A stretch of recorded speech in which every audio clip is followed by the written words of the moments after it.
Hello everyone. आज हम लोग सीखेंगे मैट्रिक्स, जिसे अवयव भी बोलते हैं। तो इसको देखने मैट्रिक्स को देखने से पहले हम लोग इसके मेन पॉइंट को देख लेते हैं कि इसमें मैट्रिक्स को जानने से पहले हम लोग को क्या क्या जानना जरूरी है। तो पहले जान लेते हैं अदिश राशियां, फिर पंक्ति क्या है, रो क्या है, स्तंभ कॉलम क्या है, रचना क्या है, वो उसको देखेंगे। तो अदिश राशियां क्या है? जो राशियां वे राशियां जो योग योग को एडिटिव प्लस व्याकलन माइनस है, गुणन गुणा है, और विभाजन मतलब कि भागित। तो वे राशियां जो योग व्याकलन गुणन एवं विभाजन के बीज गणितीय नियमों का पालन करती है, अदिश राशियां कहलाती हैं। ये राशियां वास्तविक भी हो सकती हैं तथा सम्मिश्र भी, मतलब कि कॉम्प्लेक्स भी हो सकते हैं, बोला है। उदाहरण देख लेते हैं अदिश राशियां का। जैसे कि 2 है, 3 है, 3i है, 2+3i है, √3 है, 3 cos x है, 7 sin x है, और भी etc जो भी एक्स्ट्रा हो सकते हैं। तो ये है हम लोग का अदिश राशियां। अब देख लेते हैं पंक्ति। पंक्ति या रो किसको बोलते हैं? क्षैतिज रेखा को पंक्ति कहते हैं। क्षैतिज रेखा मतलब कि इस तरीके से रहेगा, उसको क्षैतिज रेखा मतलब कि रो कहेंगे। और स्तंभ कॉलम किसको बोलते हैं? ऊर्ध्वाधर रेखा को स्तंभ बोलते हैं। ऊर्ध्वाधर मतलब कि खड़ा, ऐसा वाला, तो उसको क्या बोलेंगे हम लोग? कॉलम बोलेंगे या स्तंभ बोलते हैं। अब देख लेते हैं रचना एरी किसको बोलते हैं? राशियों का वह समूह जो कुछ पंक्तियों व कुछ स्तंभों में व्यवस्थित है, रचना का निर्माण करती है। मतलब कि कुछ आप लोग का रो रहेगा और कुछ कॉलम रहेगा, वो रचना का निर्माण करेंगी। तो अब ये मेन पॉइंट था। अब एग्जैक्ट पॉइंट आते हैं हम लोग मैट्रिक्स में कि मैट्रिक्स किसको बोलते हैं। तो मैट्रिक्स है आयु। तो अदिश राशियों से निर्मित एक आयताकार रचना है। अदिश राशियों से निर्मित एक आयताकार रचना है। यह आयताकार रचना लघु कोष्ठक, जैसे कि हम लोग ये वाला इस तरीके से रहता है लघु कोष्ठक, दोहरे दंड मतलब कि ऐसा लिखेंगे उसमें, अथवा दीर्घ कोष्ठक। दीर्घ कोष्ठक मतलब कि ये स्क्वायर वाला, इस तरीके से स्क्वायर दीर्घ कोष्ठक के अंदर बंद होती है। तो ये भी ले सकते हैं, ये भी ले सकते हैं, और ये भी ले सकते हैं कि मैट्रिक्स को इसके अंदर जो भी आप लोग अदिश राशियां हैं इसके अंदर हम लोग रख सकते हैं। तो अब देखते हैं कि मैट्रिक्स में और क्या क्या हम लोग देख सकते हैं। जैसे कि ये दिया गया है एक क्या बोला गया है? एक m×n अवयव की परिभाषा, डेफिनेशन ऑफ m×n मैट्रिक्स। तो क्या दिया है? m×n राशियों का वह समूह जो क्रमबद्ध m पंक्तियों मतलब कि रो तथा n कॉलम से निर्मित एक आयताकार रचना के रूप में व्यवस्थित रहता है, m×n मैट्रिक्स कहलाता है। ये हुआ। तो एक m×n अवयव का मानक रूप निम्न प्रकार से हो सकते हैं। कैसे मैट्रिक्स को लिखा जाता है उसको देखते हैं। तो ले लेते हैं A=2। अभी हम लोग देखे हैं ना कि इसको छोटा कोष्ठक के रूप में, डबल के रूप में, या वर्गाकार इस तरीके से भी ले सकते हैं। तो AIJ ये सब ऐसे ले सकते हैं। और क्या लिख सकते हैं? ऐसा वाला कि ये रो है आपका और ये कॉलम है। तो मैट्रिक्स को रो और कॉलम में जो भी अदिश राशियां हैं उसको व्यवस्थित करने का ही क्रम क्या कहलाता है? मैट्रिक्स कहलाता है। तो ये क्या है? ये पहला रो है और पहला कॉलम है, तो A11 लिखे हैं। और ये क्या है? पहले रो का दूसरा कॉलम है। ये रो है ना, एक ही रो चल रहा है और ये कॉलम दूसरा है, तो इसलिए 1 2 लिखे हैं। और ये पहला रो का तीसरा कॉलम और ये पहले रो का n कॉलम है, तो इसलिए इस तरीके से A11 A21 A31 इस तरीके से लिखे हैं हम लोग। तो मैट्रिक्स को इस तरीके से शो कर सकते हैं। तो I और J आ रहा है 2, तो I क्या हो सकता है? 1 2 3 से M तक हो सकते हैं, और J क्या हो सकते हैं? 1 2 3 4 5 6 से N तक हो सकते हैं। तो ये हो गया हम लोग का मैट्रिक्स को कैसे रिप्रेजेंट कर सकते हैं। अब देख लेते हैं मैट्रिक्स तो हो गया हम लोग का। अब थोड़ा सा जान लेते हैं अवयव एलिमेंट्स के बारे में। एलिमेंट क्या होता है? जैसे कि हम लोग A11 लिए हैं उसको, तो A11 या A12 या AMN को अवयव A के अवयव कहते हैं। ये हुआ अवयव किसको बोलते हैं? ये सभी जो A11 लिखे हैं वो सबको। यहाँ AIJ अवयव, I वे पंक्ति और जेवे स्तंभ के संधि पर स्थित होता है। मतलब कि आई का रो वाला बोला गया है और जे को स्तंभ कॉलम वाला बोला गया है, संधि पर स्थित होता है बोला है। ये हुआ। तो ये देख लेते हैं कि जो हम लोग मैट्रिक्स लिए थे, अभी देखे थे ऊपर में कि एक क्या लिए थे, एम इंटू एन मैट्रिक्स की परिभाषा देखे थे। अब उसकी विशेषता देख लेते हैं। तो विशेषता क्या है हम लोग का, एम रो है, एन कॉलम और प्रत्येक रो में एन क्रमबद्ध राशियां होती हैं। ये है हम लोग का, ये 3 पॉइंट है विशेषता। अब चौथा विशेषता देखते हैं, प्रत्येक स्तंभ में एम क्रमबद्ध राशियां होती हैं। वही था। पांचवा क्या है विशेषता में, इसमें कुल एम इंटू एन राशियां होती हैं। ये 5 विशेषता हम लोग का एम इंटू एन का जो मैट्रिक्स रहेगा उसका। अब नोटेशन संकेतन देख लेते हैं, किस तरीके से संकेतन हम लोग दे सकते हैं। तो मैट्रिक्स को अंग्रेजी वर्णमाला, जो भी आप लोग का अल्फाबेट ऑर्डर रहेगा, अंग्रेजी वर्णमाला के बड़े अक्षरों से सूचित किया जाता है। अल्फाबेट के बड़े अक्षर मतलब कि कैपिटल अक्षर। तो जैसे कि ABCDEFGHI जो भी है, ये सबसे हम लोग नोटेशन को उसको संकेतन दे सकते हैं। जैसे कि ये लिया गया था ना, जैसे कि देखिए ये ए करके लिए गए थे, वैसे संकेतन दे सकते हैं हम लोग। अब देख लेते हैं अवयव या तत्व या प्रविष्टियां, उसमें क्या बोल सकते हैं उसको। क्या बोला गया है, राशियां A11 A12 AIJ अवयव के अवयव या तत्व या प्रविष्टियां कहलाती हैं। पहले ही देख चुके थे हम लोग। ये द्वि अनुलग्नक संकेतन डबल सफिक्स नोटेशन में लिखी जाती हैं। ये हो गया अवयव किसको बोलते हैं, या तत्व या प्रविष्टियां। अब आता है हम लोग का व्यापक अवयव। ये नहीं मानना है कि हम लोग मैट्रिक्स पढ़ रहे हैं और बीच बीच में क्या पढ़ ले रहे हैं। तो मैट्रिक्स पढ़ने के लिए सभी जरूरी है, इसलिए इसको दिया गया है और ये पूछा भी जाता है एग्जाम में। तो जैसे कि व्यापक अवयव क्या है लिखिए, टिप्पणी लिखिए, परिभाषा दीजिए, पूछ देगा बीच बीच में। ये नहीं कि मैट्रिक्स पढ़ रहे हैं तो सिंपल मैट्रिक्स से ही दे देगा। मैट्रिक्स जानने के लिए सबको भी तो जानना जरूरी है ना हम लोग का, इसलिए दिया है। तो व्यापक अवयव जनरल एलिमेंट क्या है उसको देखते हैं। मैट्रिक्स का व्यापक अवयव संकेत AIJ के द्वारा निरूपित किया जाता है। इसमें प्रथम अनुलग्नक I है तथा द्वितीय अनुलग्नक J है। तो दिख ही रहा है AIJ। इसका अभिप्राय यह है कि AIJ वह अवयव है जो IV पंक्ति तथा J में स्तंभ में स्थित है। यह अवयव का IJवां अवयव कहलाता है। यह हो गया एलिमेंट जिसको अवयव बोलते हैं। अब देख लेते हैं व्यापक अवयव के रूप में अवयव का निरूपण, representation of A matrix in the form of its general element. तो देखते हैं, हम लोग बोले हैं कि वर्णमाला के अल्फाबेट से, कैपिटल अल्फाबेट से निरूपित कर सकते हैं। जैसे कि A=AIJ, ये वर्गाकार कोष्टक है, M × N। अवयव A का इसके व्यापक अवयव के रूप में निरूपण है।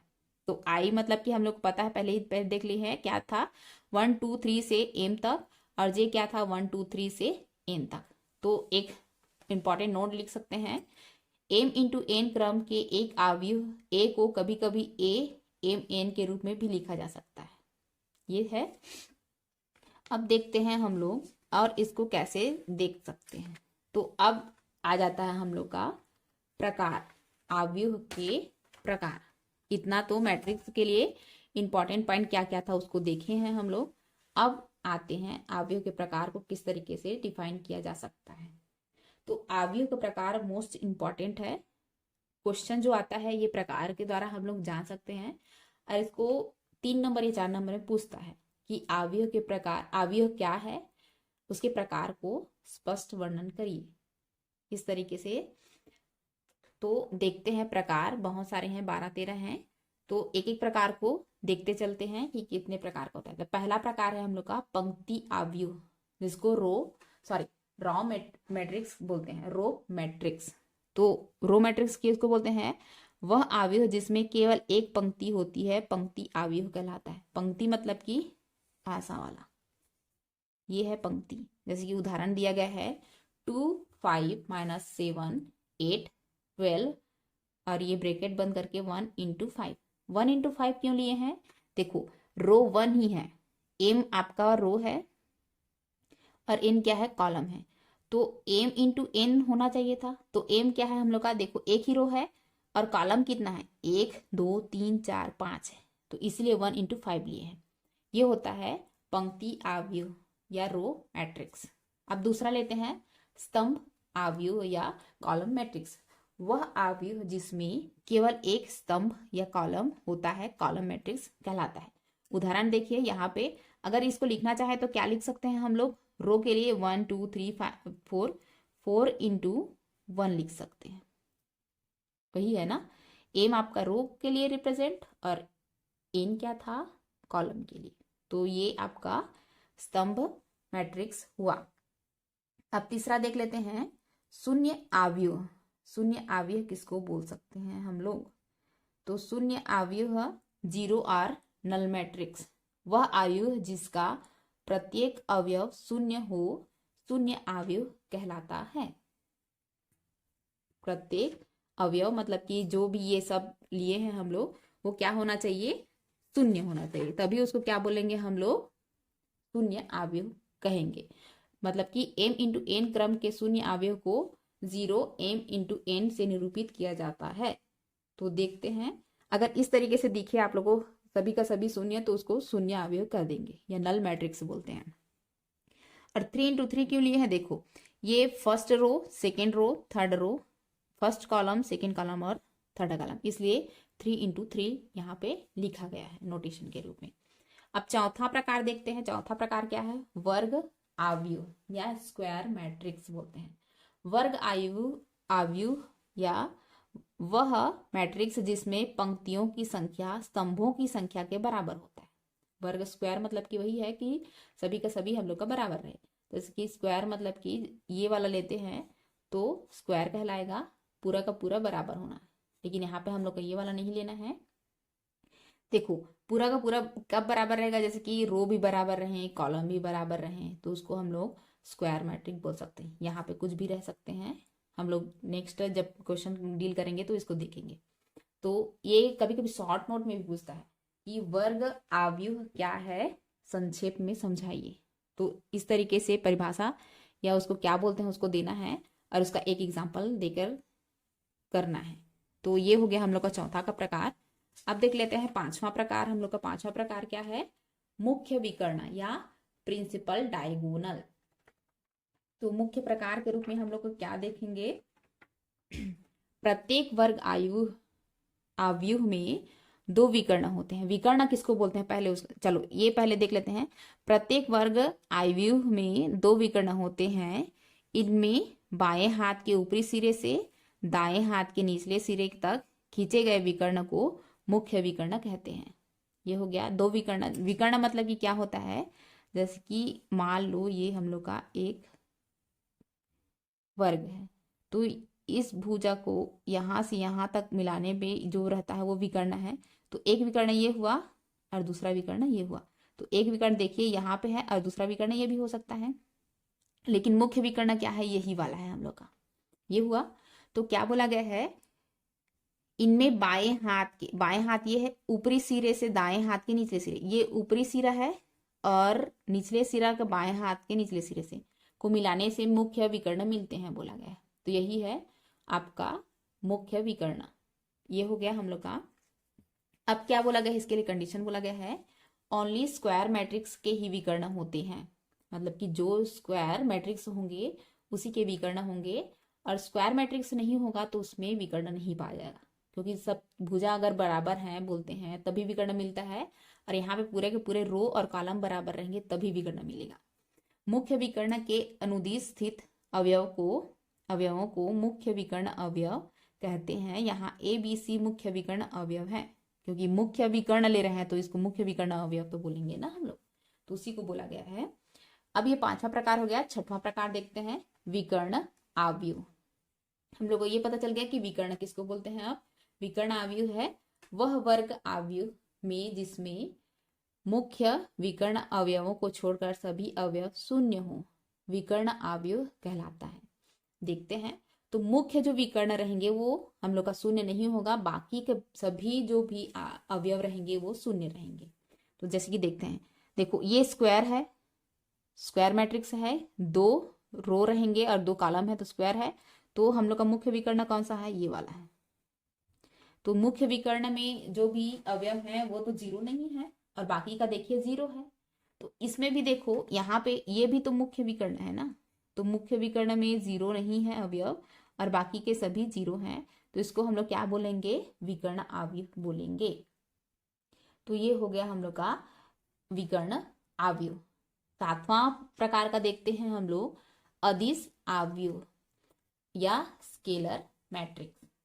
वह विकर्ण अवयव जिसके सभी मुख्य विकर्ण अवयव समान हो तथा शेष सभी अवयव शून्य हो, अदिश अवयव कहलाता है। तो देखो इसमें क्या बोला गया है, जो मुख्य विकर्ण में जो भी अवयव रहेंगे, देखो ये मुख्य विकर्ण है हम लोग का, सभी के सभी अवयव 5 लिए गए हैं। तो अगर सबका सब समान होंगे तो वो अदिश अवयव कहलाएंगे। या ये मुख्य विकर्ण 1 3 है, 1 2 है, 1 4 है, उस तरीके से रहेंगे तो वो क्या कहलाएंगे, विकर्ण अवयव कहलाएंगे। अगर विकर्ण में जो भी अवयव समान है उसको अदिश अवयव कहेंगे। तो ये हो गया हम लोग का 7वां प्रकार। अब देख लेते हैं 8वां प्रकार। 8वां प्रकार क्या है, इकाई या तत्समक अवयव, या क्या बोलते हैं, यूनिट और आइडेंटिटी मैट्रिक्स। देखते हैं इसको। वह अदिश अवयव जिसका प्रत्येक मुख्य विकर्ण अवयव 1 है, इकाई अवयव कहलाता है। इकाई मतलब कि 1 होता है, तो मुख्य विकर्ण क्या होगा, 1 होगा, तब वो क्या कहलाएगा, इकाई या तत्समक अवयव। तो n इंटू एन के इकाइयों को in से निरूपित करते हैं। जैसे कि I1 मतलब कि 1 है, I2 मतलब कि देखो मुख्य विकर्ण क्या है हम लोग का 1 1 है, तो वो क्या कहलाएंगे। और देखो ये 1 1 है मतलब कि दोनों समान है, तो ये इसको हम लोग अदिश अवयव क्यों नहीं बोल रहे हैं, क्योंकि इसका जो विकर्ण है वो इकाई है। उसमें भी क्या था अदिश अवयव में, कि जो मुख्य विकर्ण में है वो दोनों के दोनों समान रहेंगे, अवयव वो था। लेकिन यहाँ पे 1 रह जाएगा तो इसको इकाई अवयव बोलेंगे, और अगर 5 5 2 2 रह जाएंगे तो क्या बोलेंगे, उसको अदिश अवयव बोलेंगे। जैसे कि ये देखो 7 में लिए थे ना हम लोग, ये 5 5 था तो इसको अदिश अवयव ले रहे थे। और यहाँ पे क्या है 1 1 है, यहाँ पे भी देखिए 1 1 है, तो इसको क्या बोलेंगे हम लोग, इकाई अवयव बोलेंगे। ये हुआ। अब 9वां प्रकार देखते हैं, क्षैतिज अवयव, हॉरिजॉन्टल मैट्रिक्स। वह मैट्रिक्स जिसमें स्तंभों की संख्या पंक्तियों की संख्या से अधिक हो, क्षैतिज अवयव कहलाता है। पंक्तियों की संख्या से अधिक हो बोला गया है, किसका, स्तंभ मतलब कि कॉलम ज्यादा होना चाहिए और रो को कम होना चाहिए। चलो देखते हैं, ये एक रो है, ये दूसरा रो है, तो रो की संख्या कितनी है, यहाँ पे 2 है। और कॉलम देखते हैं, एक कॉलम ये 2 3 4, तो कॉलम कितना हुआ यहाँ पे हम लोग का 4 हुआ। तो बोला गया है कि कॉलम ज्यादा होना चाहिए रो से, तो उसको क्या बोलेंगे, हॉरिजॉन्टल मैट्रिक्स बोलेंगे। अब देख लेते हैं ऊर्ध्वाधर अवयव या वर्टिकल मैट्रिक्स। वह मैट्रिक्स जिसमें पंक्तियों की संख्या स्तंभों की संख्या से अधिक हो बोला गया है। अब इसका जस्ट अपोजिट ले लेना, ऊर्ध्वाधर मैट्रिक्स कहलाता है। तो यहाँ पे रो देखते हैं 1 2 3 4, रो कितना है हम लोग का 4 है, और कॉलम क्या है 1 और 2, कॉलम है आपका ओनली 2, तो ये हो जाएगा आप लोग का वर्टिकल मैट्रिक्स। तो 10 प्रकार हो गया। अब देख लेते हैं 11वां प्रकार। 11वां प्रकार में त्रिभुजीय अवयव ट्राइएंगुलर मैट्रिक्स लेते हैं। यदि किसी वर्ग अवयव के मुख्य विकर्ण के नीचे अथवा ऊपर के सभी अवयव शून्य हो तो उस अवयव मैट्रिक्स को ट्राइएंगुलर मैट्रिक्स कहते हैं। तो देखते हैं कि कैसे इसको ले सकते हैं। चलो ये हो गया हम लोग का।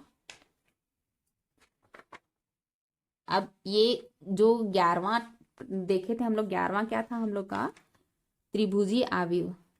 ये देखिए त्रिभुजीय अवयव था तो उसका प्रकार 2 लिया गया है। क्या क्या प्रकार है, पहला है ऊपरी त्रिभुजीय अवयव और दूसरा है निचला त्रिभुजीय अवयव।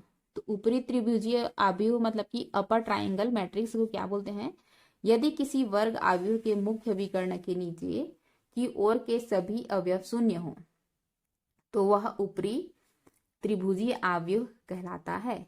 वर्ग मैट्रिक्स A इज टू ए आई जे एक ऊपरी त्रिभुजीय अवयव होगा यदि सभी i बड़ा हो j के लिए और ए आई जे इज टू 0। तो देखते हैं, जैसे कि यहाँ पे देखो सभी के 0 0 है, तो इसी को हम लोग क्या बोलते हैं, ऊपरी त्रिभुजीय अवयव। वैसे ही निचला के लिए क्या हो जाएगा, निचला त्रिभुजीय अवयव में यदि किसी वर्ग अवयव के मुख्य विकर्ण के ऊपर की ओर के सभी अवयव शून्य हो तो उसे निचला त्रिभुजीय अवयव कहते हैं। तो यहाँ पे क्या होगा, देखो ऊपरी में सभी 0 हैं, तो ये दोनों में थोड़ा सा क्या है, ऊपरी में बोल रहा है तो ऊपर में 0 ना होकर नीचे में 0 हो रहा है, और निचला त्रिभुजीय अवयव बोल रहा है तो वो नीचे पे ना 0 होकर के ऊपर पे हो रहा है। जस्ट अपोजिट समझना है इसको, ठीक है ना। निचला मतलब कि ऊपर में 0 लगाना है और ऊपरी मतलब कि निचले में 0 लगाना है। तो ये त्रिभुजीय अवयव के 2 प्रकार हो गए, 11वां प्रकार का। अब देख लेते हैं 12 प्रकार। टोटल 12 प्रकार है यहाँ पे हम लोग का मैट्रिक्स पे। बीएससी में एकल अवयव सिंगल एलिमेंट मैट्रिक्स, उस मैट्रिक्स को जिसमें केवल एक अवयव होता है एकल अवयव कहते हैं। एक अवयव होगा उसको क्या बोलेंगे, एकल अवयव बोलेंगे। ये हो गया हम लोग का किसका, मैट्रिक्स का प्रकार, कि कितने प्रकार का होता है, 12 प्रकार का होता है टोटल। तो ये मोस्ट इंपॉर्टेंट है, आता ही है।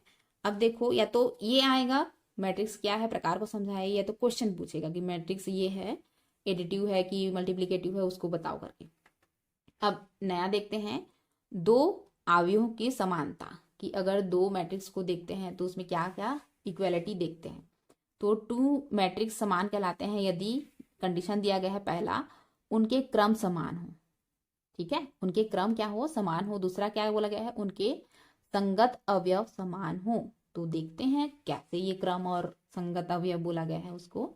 जैसे कि एक दिया गया है A 1 4 4 9, और क्या दिया गया है, स्क्वायर मैट्रिक्स है और 2 × 2, और वैसे ही B दिया गया है 1 का स्क्वायर 2 का स्क्वायर और 2 का स्क्वायर 3 का स्क्वायर।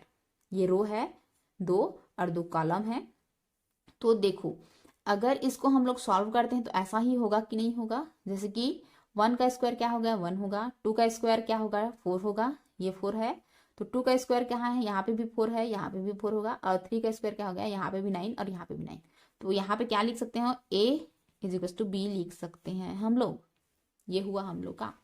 अब क्या देख लेते हैं, ये समानता है, ठीक है ना, समान है मतलब कि इक्वलिटी, इक्वल साइन कर देंगे। अब आ जाते हैं अवयवों का योग, कि एडिशन ऑफ मैट्रिक्स अगर ऐड करते हैं तो कैसे करेंगे। यदि उनके क्रम समान हो तो तभी ना, और उनके संगत अवयव जैसे भी समान हो या समान हो। यहाँ पे दिया गया है उनके क्रम समान होने चाहिए। तो क्या था, A दिया गया है AIJ M × N और B दिया गया है BIJ M × N। तो C को हम लोग लिख सकते हैं A + B करके, ये हुआ। तो C = A + B, तो C = क्या करेंगे, ये दोनों को जोड़ देंगे हम लोग। तो M × N दोनों बराबर है तो अंदर का हम लोग का प्लस में हो जाएगा, और ये CIJ M × N लिखेंगे। तो CIJ M × N क्या हो जाएगा, AIJ + BIJ। तो योग करेंगे तो इस वाले फार्मूले को देखना है, क्वेश्चन आएगा तो ये अवयवों का योग हो गया हम लोग का। अब देखते हैं, जैसे कि उदाहरण दिया गया है, यहाँ क्वेश्चन दिया गया है, क्या बोला गया है, इसका एडिशन करना है करके बोला गया है। 2 मैट्रिक्स दिए हुए हैं, यदि A = 2 मैट्रिक्स में है 2 - 4 4 1 5 2, और B दिया गया है 1 3 - 7 4 0 3। तो A + B को पूछा गया है, मतलब कि दोनों को जोड़ना है हम लोग को। जोड़ते कैसे हैं उसको देखते हैं। हम लोग सॉल्यूशन करेंगे तो A और B को लिख देंगे जैसा है वैसा ही। अब A + B को जोड़ना है, मतलब कि कैसे जोड़ते हैं उसको देखते हैं। पहले रो को पहले रो से जोड़ना है, पहले कॉलम को पहले कॉलम से। तो पहला रो में पहला क्या है, हम लोग का 2 है, और दूसरा B में क्या है, 1 है, तो 2 + 1 करेंगे। वैसे ही -4 + 3 करेंगे, पहले को पहले से, दूसरे को दूसरे को, फिर तीसरे के साथ तीसरा, तो 4 प्लस हो जाए, ये प्लस हो जाएगा हम लोग का, ये 4 प्लस माइनस 7 ऐसा रहेगा। फिर क्या करना है, दूसरे रो का दूसरे रो से या दूसरे कॉलम का दूसरे कॉलम से, इस तरीके से करना है। तो देखो पहले दूसरे रो का पहला कॉलम क्या है, 1 है, और दूसरे रो का बी में क्या है, पहला कॉलम 4 है, तो 1 प्लस 4, 5 प्लस 0, 2 प्लस 3 होगा, इस तरीके से होगा। तो इसको सॉल्व करेंगे तो हम लोग का 2 प्लस 1 3 हो जाएगा, माइनस 4 प्लस 3 माइनस 1 हो जाएगा, 4 प्लस माइनस 7 कितना हो जाएगा, माइनस 3 हो जाएगा। वैसे ही 1 प्लस 4 कितना हो जाएगा, 5 हो जाएगा, और 5 प्लस 0 कितना हो जाएगा, 5 हो जाएगा, 2 प्लस 3 क्या हो जाएगा, 5 हो जाएगा। तो ऐसा भी क्वेश्चन पूछता है, जैसे कि यहाँ पे पॉजिटिव दिया है, यहाँ पे नेगेटिव भी दे सकता है, मल्टीप्लाई भी दे सकता है, डिवाइड भी दे सकता है, तो सबके लिए अलग अलग फार्मूला देखेंगे। चलो ये तो यानी कि करने का तरीका तो यही है कि जो भी रो है वो रो के साथ, कॉलम है वो कॉलम के साथ, पहला रो पहले रो के साथ, दूसरा पहला कॉलम पहले कॉलम के साथ। तो अब देख लेते हैं इसका गुणधर्म, प्रॉपर्टी मैट्रिक्स का क्या होता है। ये भी शॉर्ट नोट में पूछता है कि मैट्रिक्स की प्रॉपर्टी क्या होती है, समझाइए। तो यहाँ पे पहला देखते हैं, क्रम विनिमय नियम, सभी जानते हैं, सभी बच्चे जानते हैं, कम्यूटेटिव ला करके जानते हैं, क्रम विनिमय नियम उतना नहीं जानते हैं। तो कम्यूटेटिव ला क्या होता है, यदि ए तथा बी दो m इंटू एन क्रम के मैट्रिक्स है, तो क्या हो सकता है, A plus B is to B plus A, मतलब कि ए को बी से प्लस कर रहे हो या बी को ए से, तो सेम वही है, तो उसी को कम्यूटेटिव ला बोलते हैं। दूसरा क्या है, साहचर्य नियम, एसोसिएटिव लॉ, यदि ए बी तथा सी तीन m इंटू एन क्रम के आव्यूह मैट्रिक्स हो तब, तो क्या बोला गया है, जैसे कि a plus B whole plus C, तो क्या होगा, अगर हम लोग इन दोनों को करते हैं और a को बाहर निकालते हैं और b c को करते हैं, तो दोनों समान रहेंगे, तो इसको क्या बोलते हैं, साहचर्य नियम बोलते हैं। तीसरा क्या है, योज्य तत्समक, मतलब कि एडिटिव आइडेंटिटी, यदि a एक m इंटू एन क्रम का आव्यूह तथा 0 1 m इंटू एन क्रम का शून्य आव्यूह है, तब क्या करेंगे, a plus 0 is to a, और 0 प्लस a भी करेंगे तो a ही आएगा। जैसे कि किसी भी संख्या को 0 के साथ प्लस करते हो, जैसे कि 3 प्लस 0 है, तो क्या आएगा, 3 आएगा, और 0 प्लस 3 करोगे तब भी तो 3 आएगा ना, तो ये क्या कहलाएगा, योज्य तत्समक कहलाएगा। अभी प्रॉपर्टी देख रहे हैं, अब देख लेते हैं चौथा प्रॉपर्टी,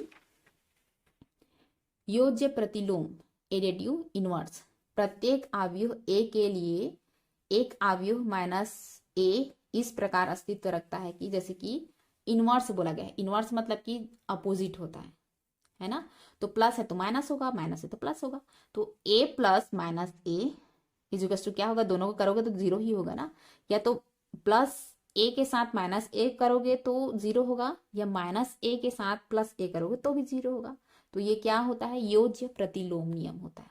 तीसरा क्या होता है, निरसन नियम, कैंसिलेशन लॉ, यदि ए बी सी, वही कंडीशन दिया गया है, बोला गया है a plus B is to A plus C, तब क्या हो जाएंगे हम लोग का, b इज टू सी हो जाएंगे, क्योंकि a और a तो समान है, तो क्या हो जाएगा, b और c समान हो जाएंगे। तो इस तरीके से हम लोग का गुणधर्म या प्रॉपर्टी मैट्रिक्स का 5 प्रॉपर्टी देख सकते हैं। अब देख लेते हैं, जैसे कि एडिटिव किए थे, मतलब कि योग किए थे, वैसे ही सब्सट्रैक्शन के लिए, मतलब कि हम लोग घटाएंगे तो किस तरीके से करते हैं उसको देखते हैं। माना a और b दो समान क्रम के आव्यूह हैं, तब a से b के सब्सट्रैक्शन को a माइनस बी से निरूपित किया जाता है, तथा इसे a में माइनस b के योग के रूप में परिभाषित किया जा सकता है। देखते हैं, a minus B is to a plus minus B, वही कहलाएगा। तो इस प्रकार स्पष्ट है कि एक अवयव में से उसी क्रम के दूसरे अवयव को घटाने के लिए संगत अवयवों को घटा देते हैं, वही है, या तो ये करो या तो ये करो, घटाना तो घटेगा ही हम लोग का। तो अब ये तो घटाने के लिए है, अब इसको गुणा करने के लिए या multiplication of A matrix bye scalar को कैसे करेंगे उसको देखते हैं। ये मैट्रिक्स दिया हुआ है हम लोग का 5 - 3 6 5 2 0 -3 1 7, तब 3a का मान ज्ञात कीजिए। ये a है तो 3a का मान ज्ञात करेंगे तो 3 से मल्टीप्लाई कर देंगे। तो सभी को 3 से मल्टीप्लाई कर दो, एक बार इसको करना, फिर इसको कर दीजिएगा, फिर इसको कर देना, फिर इसका, फिर इसका, फिर इसका, वैसे ही करते जाना है। तो 3 × 5 = 15, फिर वैसे करके ये हम लोग का आ जाएगा। ये हो गया मल्टीप्लीकेशन का। अब देख लेते हैं एक क्वेश्चन। ये क्वेश्चन बहुत बार आया है, आता भी है। चलो एक क्वेश्चन देख लेते हैं। 2 अवयवों का गुणनफल, मल्टीप्लीकेशन ऑफ 2 मैट्रिक्स, ठीक है ना। तो देखते हैं, ए दिया गया है हम लोग का ये वाला, और बी दिया गया है ये। तो दोनों में तो अंतर है ना, ये 3 × 3 वाला है और ये 3 × 4 है। मतलब कि रो कितना है हम लोग का 3 है, और कॉलम यहाँ पे 4 है, और यहाँ पे रो और कॉलम दोनों बराबर हैं। तो कैसे करेंगे, ए के कॉलम की संख्या बी की पंक्तियों की संख्या के बराबर है। देखते हैं, बोला गया है तो कॉलम क्या है, 1 2 3, और बी की पंक्तियों की संख्या मतलब कि रो की संख्या के बराबर है, तो 1 2 3। हाँ ठीक है वो तो। अतः गुणनफल ए बी परिभाषित है, तब यह क्रम 3 × 4 का एक मैट्रिक्स है। चलो ठीक, 3 × 4 का मैट्रिक्स है। तो अब क्या करेंगे, इंटू करने के लिए इस तरीके से करेंगे, दोनों को इंटू करेंगे। तो कैसे इंटू करते हैं उसको देखते हैं, मल्टीप्लाई कैसे करते हैं। C11 मतलब कि 2 के साथ 1 का गुणा, C12 मतलब कि 2 के साथ इसका गुणा। चलो एक एग्जांपल के द्वारा देखते हैं, फिर और आसानी से समझ आएगा हम लोग का। ठीक है, ये आप लोग याद देख लेना, इसको लिख कर रखो, फिर अपने आप बनते जाएगा कैसे करते हैं उसको। C11 किसको बोला गया है, C11 मतलब कि पहला रो और दूसरे का कॉलम, यही है। ये तो रो का है, ये कॉलम का है। तो रो पहला क्या है, 2 1 0 है, तो 2 1 0 लिख लिए हैं। और दूसरा वाला कॉलम क्या है, 1 2 3 लिखे हैं। तो इसका इसके साथ मल्टीप्लाई, इसका इसके साथ मल्टीप्लाई, और 0 का 3 के साथ मल्टीप्लाई, तो आएगा हम लोग का 4। ऐसा किए हैं। अब C12 का मतलब क्या होता है, 1 रो तो पहला ही रहेगा, कॉलम क्या बदल जाएगा, अब दूसरा वाला कॉलम। तो दूसरा वाला कॉलम क्या है, ये हम लोग का है 2 0 1, तो इसको लिख दिए हैं 2 1 0 मल्टीप्लाई 2 0 1। तो क्या होगा, ये भी हम लोग का 4 होगा। और C13 मतलब क्या होगा, पहला रो और तीसरा कॉलम। तीसरा कॉलम क्या है, 3 1 0, तो ये दोनों का मल्टीप्लाई करोगे तो 7 आएगा। और C14 का मतलब क्या होता है, पहला रो, चलो इसको मैं लिख देती हूँ, ये हम लोग का रो है और ये होता है हम लोग का कॉलम। ये हो गया, तो इसका मल्टीप्लाई करोगे तो 10 आएगा।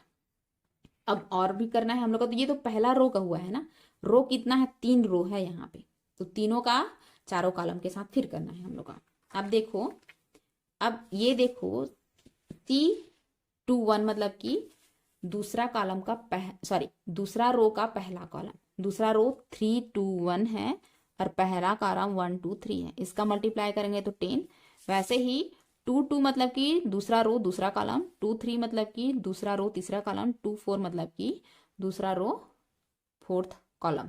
ये हो गया। अब C31 मतलब कि हम लोग का तीसरा रो पहला कॉलम, 3 2 मतलब कि तीसरा रो दूसरा कॉलम। तो ये सब का मान मैं यहाँ पे पहले से ही निकाल ली हूँ। आप लोग कोशिश करिएगा निकाल करके एग्जैक्ट इतना आ रहा है कि नहीं, अगर कुछ गलत होगा तो कमेंट में बताइएगा। तो अब क्या करेंगे, इतना सब तो आ गया हम लोग का मान, ये क्वेश्चन था हम लोग का मल्टीप्लाई करने के लिए। तो अब इसका सबका मल्टीप्लाई किए हैं तो 4 4 7 10, ऐसा ये कहाँ से आया उसको देखेंगे। तो देखो यहाँ पे आया था 4 4 7 10, देखिए यहाँ पे आया है ना 4 4 7 10। तो इसी को हम लोग उठा करके पहला रो माने हैं, क्योंकि पहले रो के साथ तो गुणा किए हैं ना हम लोग, तो इसको पहला रो मानेंगे। तो इसलिए 4 4 7 10 लिख दिए हैं यहाँ पे। ठीक है, अब क्या है कि C21 2 2 2 3 2 4, ये आपका फिर एक क्या हो जाएगा, दूसरा रो हो जाएगा। तो क्या होगा, 10 7 11 और 21 लिखे हैं, देखो 10 7 11 21, ये हो गया। तीसरा रो के लिए क्या हो जाएगा, 3 1 3 2 और 3 3 और 3 4, तो क्या है 4 3 3 9, ये लिखी हूँ देखिए 4 3 3 9। तो ये इसका एग्जैक्ट आंसर होगा। तो इस तरीके से मल्टीप्लिकेशन करते हैं। तो एक दो क्वेश्चन दे रही हूं मैं, इसको बना कर देखिएगा, कमेंट में इसका आंसर मुझे बताइएगा। एक बार कोशिश करिए कि बन रहा है कि नहीं। दिया गया है, क्या क्वेश्चन दिया है, ए 1 2 3 है और बी क्या है 2 3 4 है। तो a इंटू बी का मान ज्ञात करना है, मतलब कि यहाँ पे भी आपको गुणा करना है। इसका मान बताइएगा इस तरीके से, इस विधि से गुणा करके देखिएगा बन रहा है कि नहीं। दूसरा है, एक थोड़ा सा और बढ़ा देते हैं, ए दिया गया है, स्क्वायर मैट्रिक्स दोनों दिए हैं कि 2 4 3 2 1 3 2 5, इन दोनों का भी मल्टीप्लाई ही करना है। तो इसका भी सॉल्व करके देखिएगा, दोनों का आंसर आ रहा है कि नहीं। और आंसर कमेंट में बताइए मुझे कि आप लोग का भी बन रहा है कि नहीं। तो ये हम लोग का मैट्रिक्स इतना में कंप्लीट हुआ। पहले मैट्रिक्स देखें, मैट्रिक्स के लिए इंपॉर्टेंट पॉइंट देखे हैं क्या क्या हो सकता है, फिर उसके प्रकार देखे हैं, फिर उसका गुणधर्म देखे हैं, और ये हम लोग का आप लोग का मल्टीप्लिकेशन किए हैं, एडिशन किए हैं, तो किस तरीके से इसको क्वेश्चन इस तरीके से आएगा तो कैसे उसको सॉल्व करना है, कैसे नोट्स बनाना है और कैसे पेपर में लिखना है, ये सब इस तरीके से लिखेंगे तो अच्छे से नंबर मिलेगा। तो ये बीएससी फर्स्ट ईयर का है हम लोग का मैट्रिक्स, एमएससी में भी है ये। तो ये मैट्रिक्स इतना में हम लोग का कंप्लीट हुआ। धन्यवाद।